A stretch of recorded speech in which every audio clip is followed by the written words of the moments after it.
Today's advent calendar activity or treat or whatever you want to call it is unbox and use a kitchen implement. Now I love gadgets, and so I was really pleased when I found this in a charity shop. I paid £1.50 for this in the Salvation Army shop, and it is a Moulinex herb mill.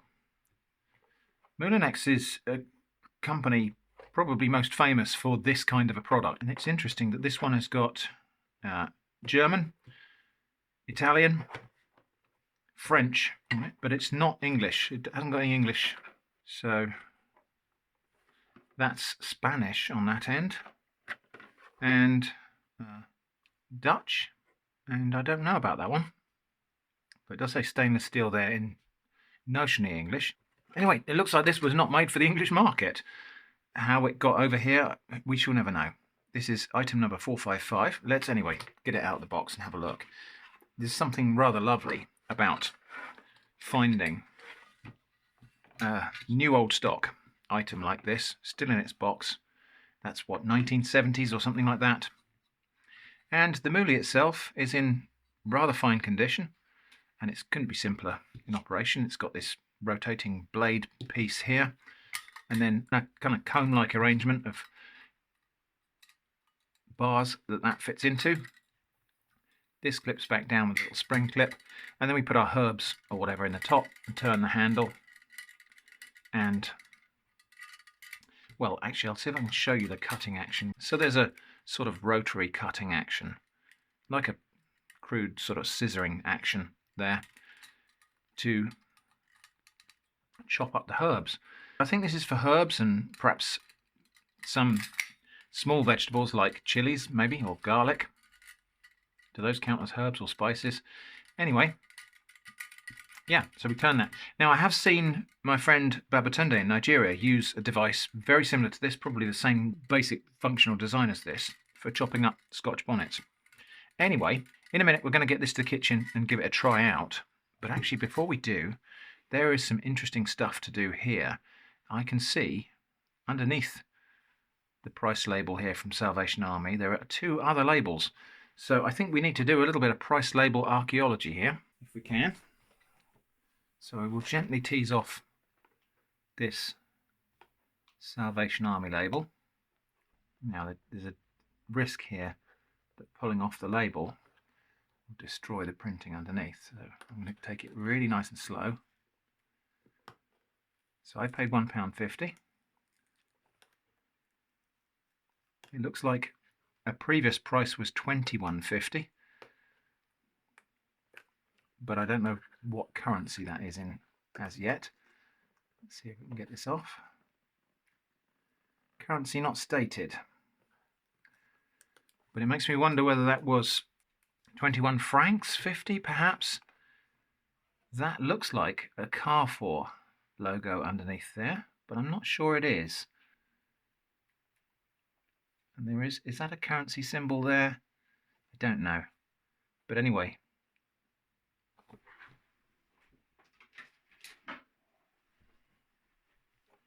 that does say 21.50.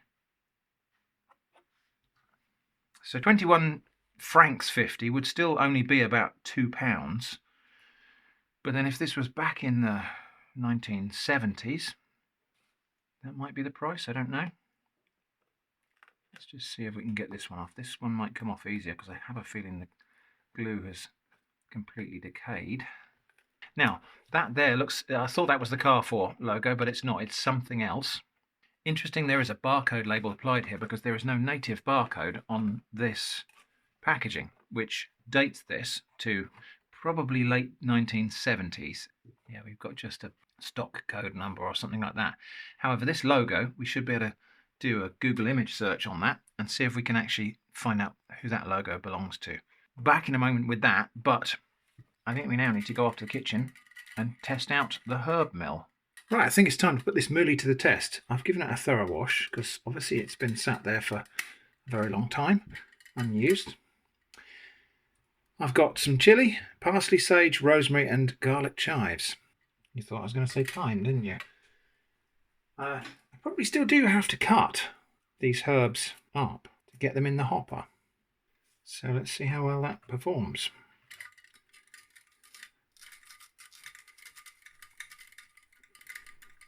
Well, kind of works.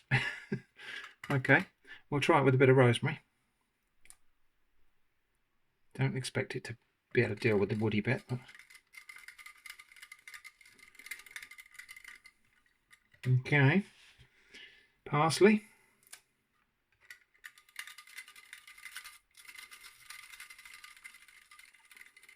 Well, parsley it kind of worked quite well for, although it is just mangling things here rather than actually chopping them. It might be that everything's a little bit too moist, but that's a thing I don't have an awful lot of control over. Is it going to catch those?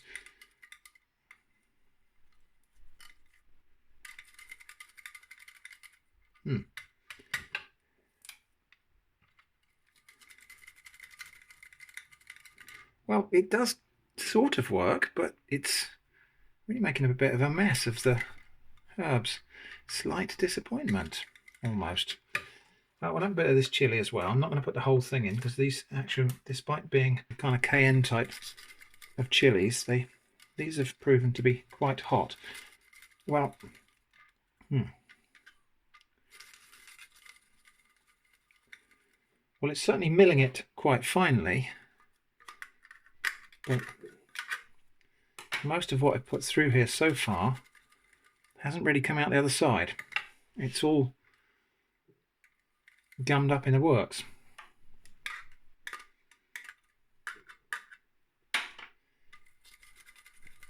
It might be that I need to put a larger amount of stuff in here. Maybe this is for processing larger amounts of herbs than this. I mean, for this amount of herbs, it's not that much of a burden to run a knife through it, is it? So it might be that this is intended for bulk processing of herbs that are picked in full sunshine, and so perhaps wouldn't be quite so wet as these are.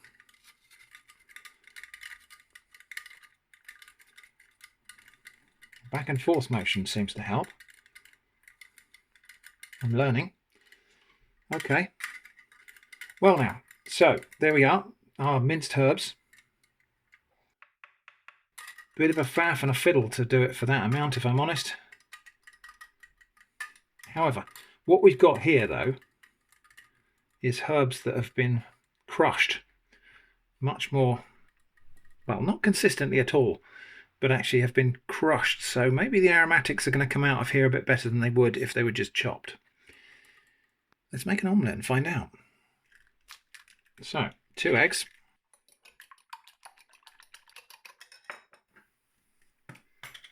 A little bit of salt, which will serve to loosen this egg mixture a little bit.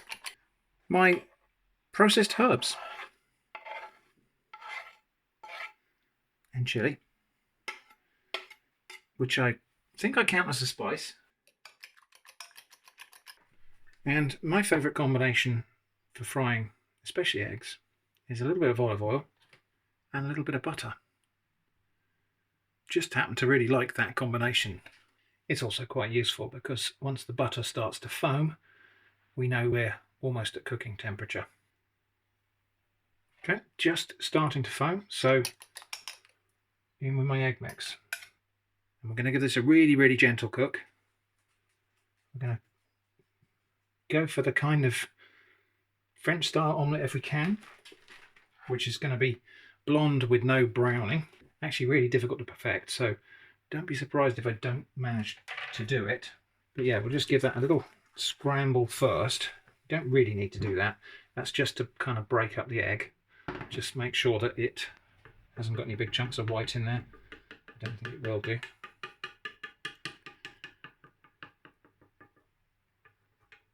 Okay, heat is going down. I'm just going to shave a little bit of cheese on top. Just mature cheddar. Now the tricky part. Even on a non-stick pan, this is a tricky part.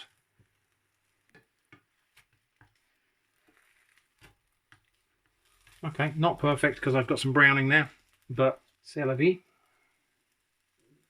Okay, heat's going off now because that's cooked.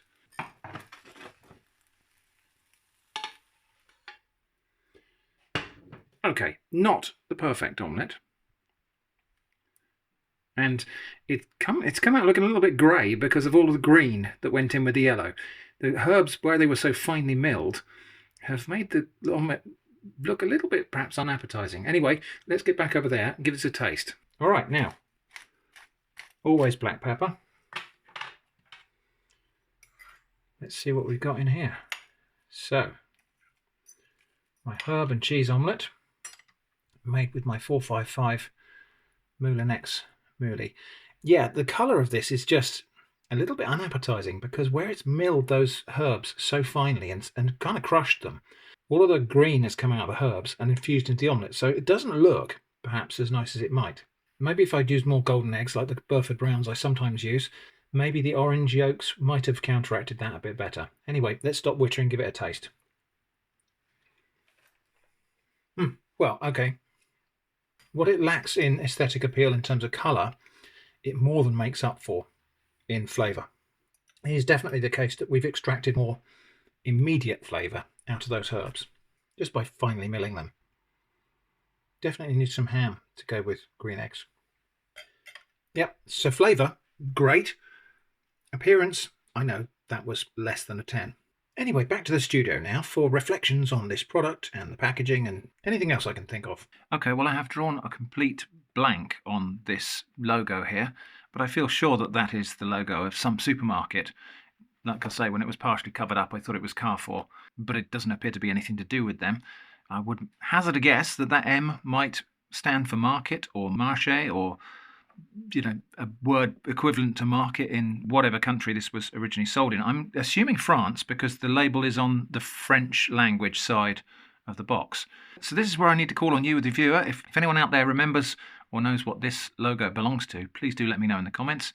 This black strip here I thought might have been a security feature. It's not. It's somebody's gone through a previous price with a marker. And I looked and looked and I can just see the faint reflected outline of some numbers or something. And so when I had a look on there with my black light, I can see right there 20. I can't really see here because it's a bit messed up, but I can see a 2 and a 0 there. So it looks like at some point somebody went through that with a marker, stuck that over the top to increase the price by 1 currency unit. That's got to be francs, hasn't it? So I think it's fair to say this didn't work perhaps as well as I might have hoped it would. We've got to accept that obviously this is my first time using it, so maybe I'm doing something wrong. Also, the herbs I put in there were wet from the fact that it's raining outside, and I washed them when I got them in the kitchen. I think perhaps this thing might function better with herbs that are at least not dripping wet. On the plus side, it couldn't be easier to use, and it did definitely extract some really lovely flavour out of those herbs in a way that you don't get if you just chop them. You probably would get those flavours if you crushed it in a pestle and mortar. On the downside, it wasn't easy to clean, and my omelette did come out looking about the same colour as my kitchen cabinets, this kind of greyish sage green colour. That doesn't affect the flavour, but obviously food is partly about aesthetics. So, am I disappointed? Not at all. This has been fun. It's always fun to experiment with something, and even an experience that turns out to be a little bit of a disappointment, like perhaps this is, there was still a little journey to be trodden here, and discoveries to be made, and now we know. So that was my Moulin X herb mill. Thanks for watching, and I hope to see you tomorrow for the next door in the Advent calendar.